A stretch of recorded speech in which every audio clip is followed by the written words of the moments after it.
Today I'm with a brand new MG HS 2025, and in this video I want to talk a little bit about the new digital cockpit and the new multimedia system, so I can go a little bit through all the settings so you can make an idea of what to expect from this new HS. So first of all, very important guys, from the point of view of driver, I have to tell you that I like the way they position the screen, the size and the position is just perfect. It's directly in your side of view, so while you're driving it's very easy to go and watch different information. We will start with digital cockpit, which I find it really big. It's probably one of the biggest digital cockpit which you can get today on the market on a car.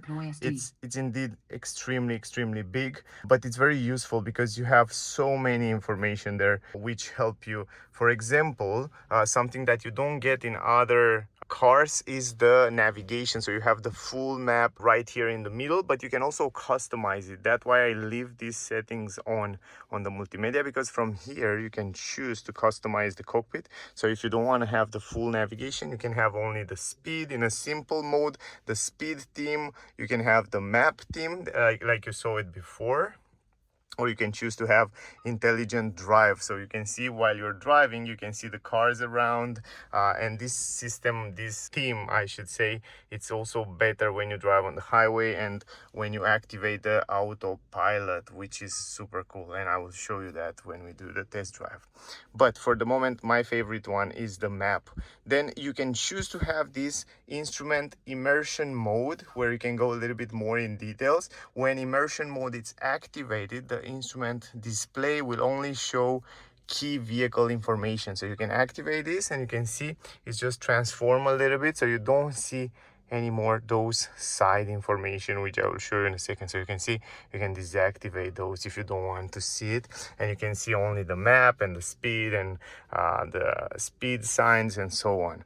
But if you leave it deactivated, you can choose what you would like to see on the information on the right side. So you can activate or deactivate different information, whatever information you want to see in this area right here. So in order to change those information from there, you have to go on this button, and once you press it, you can see you go to different information. Right now you can see the errors that the car have, and they have it because of the battery. The car doesn't have any more battery, so it's normal. It's a brand new car, it has to be restarted and then we'll be fine. But the cool part is that you can switch this from here, and you can see also the media information, the consumption information, and so on. So this is pretty cool. And also you have some extra information here with your car. So while you're driving, you can see this autopilot activated around here. I will show you a little bit more when we will do the test drive, so definitely check out the test drive video when it will come on the channel.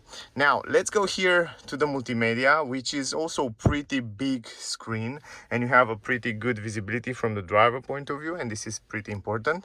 Then you have all the shortcuts here on the left side, but you have also buttons as a shortcut. For example, this is the home button, which get you directly to the home. This is the climatic system button, which turn on and turn off the climatic system, which is very useful, the fact that they still keep those buttons. And this is the defrosting button plus the hazard light button, so that's something to keep in mind. This is the home screen. You can also slide it right where you have all the information. It's very similar with what you see on other MG cars. Also on the MG3 it's quite similar, and here you have all the settings. But if you want to go to the most important settings, like the home screen, where on the home screen you have the navigation, you have the music and media, from where you can scroll up and down. Then you have the climatic system, from where you can also turn it on and turn it off. Very simple, very fast. Just from here you choose the temperature and all other infos. Then also on the home screen you have the weather, because the car is connected to the internet. You have the possibility to see the weather for today and for the next days in your area. This is super useful. And then here you can connect your Android Auto or Apple CarPlay with the car. We will talk about that. I will do a separate video about Apple CarPlay and Android Auto. So once you press on it, you can see please connect the mobile phone to the USB port and check. The thing is that you have to use the USB port, and the USB port on the left side, it's for that. I'm not sure on the Android as well, so you have to use still a cable in order to connect those, but once they are connected, then you have all those advantages. Then you have, of course, here the navigation, which I find it very useful, probably one of the best when it comes to visibility, and the fact that it gives you also the traffic information. So you can see here with yellow and red and blue wherever happened, but the map look really nice. And also you have some 3D buildings here on the screen. Is not as responsive as you find on other cars, for example on Renault cars, but still, once you set up the destination, I find it very useful. Plus I like the fact that from here you can search for parking stations, food, coffees, all kind of all kind of attractions, shopping, hotels, emergency, and so on, and even the fuel stations. And I find it really fast. So for example, if you want to go a fuel station, once you press on it, you wait for a few seconds, Shell for example, and then it shows you all the fuel stations around you. So that's really useful. So once you set one destination, then add to trip, you can add to trip, you can add a new destination, and then it's fast. Turn right and also, and then turn left. Also, once you set it up, you will see how nice it will show you. I will try to show you in a test drive video how nice it shows you the direction and how clear they are.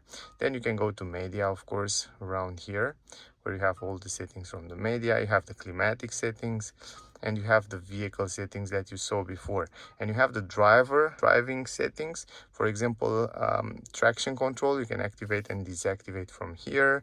You have the steering, you can choose to have it comfort, normal, or sporty. Then you have start stop and towing mode. Then on the convenience, you have also the position memories for the electric seats. You have easy entry, fog lamps, rear fog lamps, welcome lights, follow me home, and auto main beam, and all those settings for the tailgate, mirrors folding or not, and all that stuff. Plus you can also set the favorite buttons from the steering wheel. So here you can set whatever things you want on those favorite buttons. And the airbag, let's don't forget the passenger airbag. You can activate, deactivate from here. Here are all the driver assistance system, from where you can activate, deactivate, or choose whatever systems you want to have active. Intelligent cruise assist, they call it. This is the most advanced from all. It can stay between the lane, accelerate, brake, and all that stuff. I will show you in a test drive, of course. Speed limit recognition, from here you can deactivate the overspeed audible warning, and you have also front collision warning and assist, because the car is able to brake in case you don't brake and the car in front will brake, so it will feel some danger, it will brake. Lane departure assist, and all that safety features you can activate and deactivate from here. This is the driver fatigue monitoring. You can also activate or deactivate. In case you wonder where is the sensor is right here on the A pillar on the left side. Instrument cluster, you already saw it, I showed you in the beginning. And then status of the vehicle, and yeah, some kind of information about service, and the 12-volt battery. So otherwise, I like the fact that they keep it simple.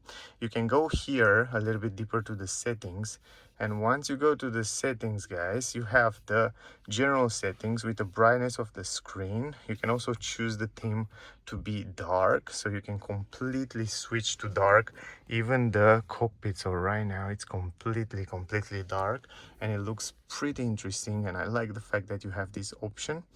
You can choose also to play a little bit with the brightness, and then you have also the background theme.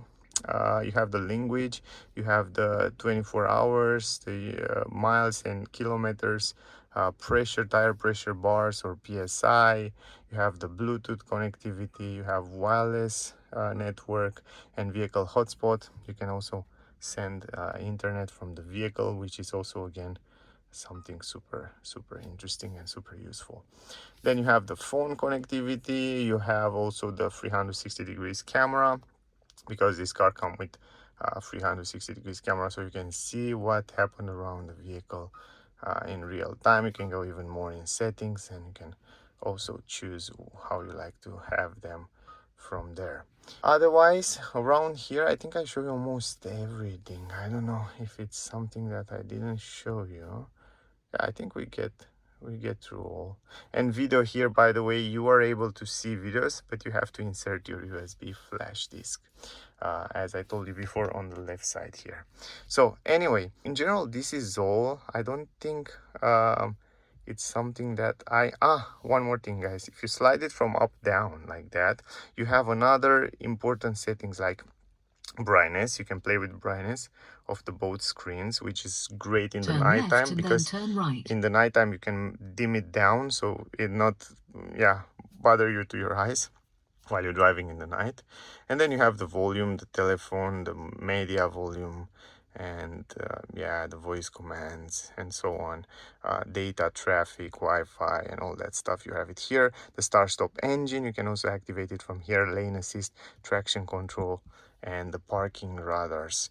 So yeah, in general, this is all, guys. I hope you get some useful information from here. This is the way it looks in a dark mode, in a dark way. So it's pretty nice. I really like it. I have to say, it's not super complex, but the way it is, it's more than perfect. You have all the most important settings and information right here. So yeah, in general, I find it pretty good. So that was the video, guys. I hope you enjoy it. I hope you get some useful information from here. If you still have questions, ask me down below. Whatever question you have, I will answer you with pleasure. Thank you very much to all of you that watching my videos.